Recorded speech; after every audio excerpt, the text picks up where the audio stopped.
Assalamualaikum warahmatullahi wabarakatuh. Selamat pagi anak-anak, berjumpa kembali dengan Ibu dalam pembelajaran tematik.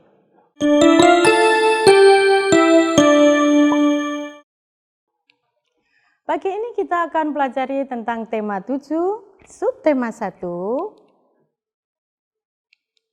pembelajaran 1 dan 2 tentang kebersamaan di rumah.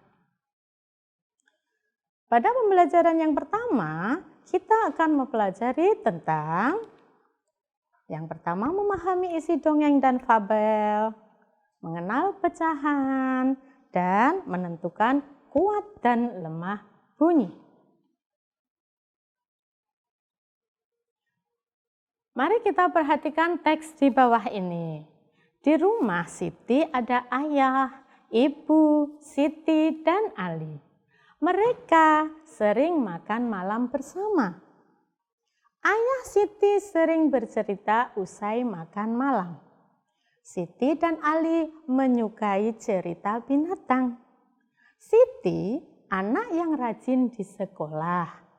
Di sekolah, Siti dan teman-temannya hidup rukun. Beberapa kegiatan di sekolah dikerjakan dengan bersama. Siti sering bermain dengan teman-temannya. Mereka saling menghormati. Dari teks tersebut menjelaskan tentang apa anak-anak, siapa yang tahu? Ya, dari penjelasan dari teks tersebut dapat dijelaskan tentang kebersamaan di rumah. Kebersamaan bersama keluarga di rumah itu sangat menyenangkan. Sekarang perhatikan gambar. Di sini terdapat gambar keluarga Siti yang sedang berkumpul. Di sana terlihat ayah sedang mendongeng. Kalian tahu apa yang dimaksud dengan dongeng?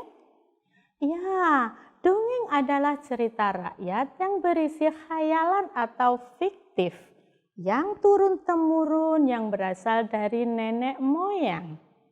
Cerita ini menggambarkan watak atau budi pekerti manusia yang pelakunya adalah binatang atau tumbuhan. Misalnya, dongeng si kancil dan buaya, tikus dan singa, putri yang ingkar kepada si katak, dan sebagainya. Sekarang kalau pengertian fabel, kalian sudah tahu belum? Fabel adalah cerita pendek yang berupa dongeng yang menggambarkan budi pekerti manusia yang diibaratkan pada binatang, yang berisi pendidikan moral dan budi pekerti. Misalnya dongeng si kancil, ayam dan merpati, dan sebagainya.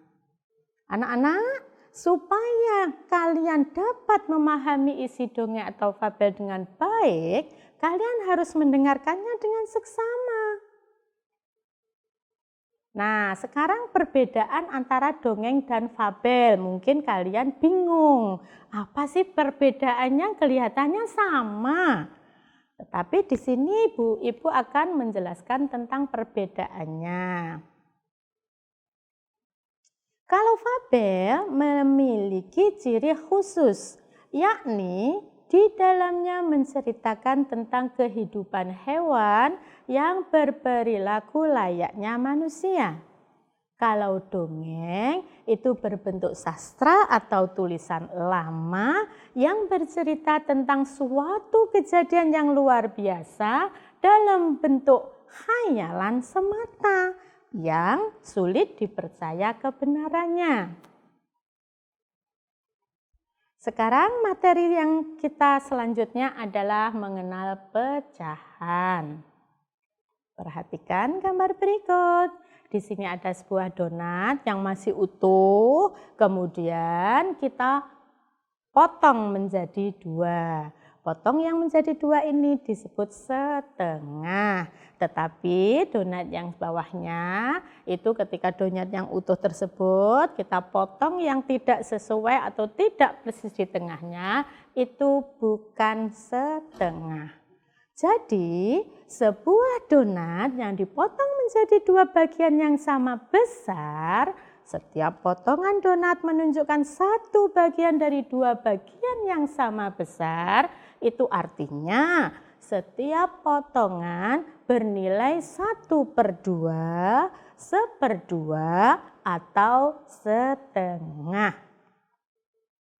Pecahan setengah dapat ditulis seperti ini, 1/2. Sekarang contoh yang lain dari pecahan setengah juga dapat kalian amati melalui gambar berikut. Gambar yang pertama itu misalnya sebuah kertas, kemudian kamu lipat jadi 2, akhirnya tinggal separuh atau setengah. Sekarang gambar yang lain seperti ini, motongnya dilipat yang lain, melipatnya. Kemudian gambar yang 3 dilipat seperti itu, kemudian yang terakhir seperti ini. Paham anak-anak tentang pecahan setengah? Oke. Sekarang materi yang pembelajaran yang pertama yaitu menentukan kuat dan lemah bunyi. Ada berbagai cara untuk menghasilkan bunyi, anak-anak. Bunyi dapat dihasilkan dari anggota tubuh. Misalnya apa? Misalnya dengan bertepuk tangan. Bunyi juga dapat dihasilkan dengan memukul suatu benda. Bunyi ada yang kuat dan ada yang lemah. Kuat dan lemah bunyi dapat dibedakan jika kalian mendengarkannya dengan baik. Nah, sekarang kamu lihat. Gambar di sini adalah gambar apa, anak-anak? Iya, sebuah kentongan. Kalian semua tahu biasanya di mana kentongan? Ada di pos kampling. Mungkin kalian pernah mencobanya ya. Nah, kita dapat membuat bunyi kentongan itu bervariasi. Bunyi yang dihasilkan kentongan secara teratur dan berulang-ulang itu disebut birama. Sekarang membedakan bunyi kuat dan bunyi yang lemah. Gambar yang pertama saat kalian memukul suatu meja atau suatu benda yang keras.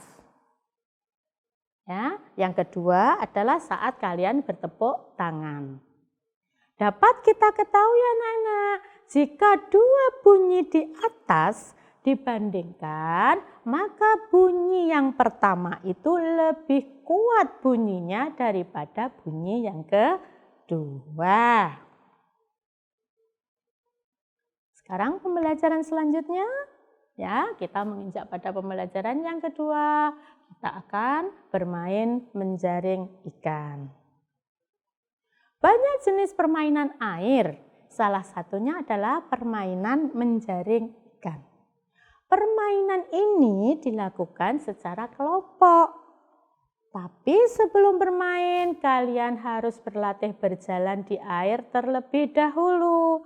Karena apa? Kemampuan berjalan di air sangatlah penting.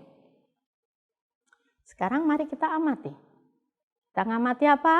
Mengamati seseorang atau anak-anak yang sedang bermain di air atau di kolam. Perhatikan bagaimana keadaan kolamnya. Kolamnya sangat dangkal anak-anak. Ya. Nah, dalam gambar tersebut kalian bisa melihat beberapa anak saling berpegangan tangan, berbaris secara berjajar, kemudian satu anak ada di depan. Mengapa satu anak di depan? Satu anak di depan sebagai ikannya. Kemudian anak yang bergandengan tangan, ia sebagai jaringnya. Maka karena sebagai jaring, ia berusaha untuk menangkap ikannya. Itu permainan menjaring ikan. Dalam bermain menjaring ikan, anak-anak harus ingat bermainnya harus di kolam yang dangkal. Dalam permainan ini terdapat gerakan berjalan di air. bagaimana? Ingatlah saat berjalan di air kalian harus hati-hati supaya kalian tidak terpeleset. Sekarang gerakan berjalan di air bagaimana? Perhatikan gambar berikut. Nah, inilah gerakan berjalan di air. Kita berjalan secara pelan-pelan terlebih dahulu, kemudian kedua tangan kita rentangkan ke depan. Untuk apa? Untuk keseimbangan, karena kita masih berlatih. Ya, kalau sudah bisa atau sudah lancar, bisa kita bebas tidak membuat keseimbangan. Tetapi saat pertama, demikianlah gerakan berjalan di air. Sekarang materi selanjutnya adalah ciri fisik teman di sekolah. Setiap orang memiliki perbedaan anak-anak. Nah, perbedaan yang paling mudah itu terlihat di ciri fisiknya. Apa itu? Ciri fisik itu banyak sekali, misalnya ada yang berambut lurus, ada yang berambut keriting, ada yang berkulit putih, ada yang berkulit coklat, mungkin ada juga yang berkacamata dan ada yang tidak berkacamata. Tetapi walaupun berbeda, kalian harus tetap hidup rukun. Karena apa? Karena perbedaan itu merupakan anugerah dari Tuhan yang Maha Esa. Oleh karena itu, kalian harus mensyukurinya. Kalian juga harus menghargai fisik teman yang lain atau ciri fisik yang dimiliki orang lain. Demikian materi pembelajaran 1 dan 2 kita akhiri. Mudah-mudahan kalian paham. Ingat, jika kalian kurang paham, mintalah tolong orang tua kalian atau kakak-kakak kalian. Wassalamualaikum warahmatullahi wabarakatuh. Tetap protokol kesehatan, memakai masker, selalu mencuci tangan, dan jaga jarak. Bye-bye.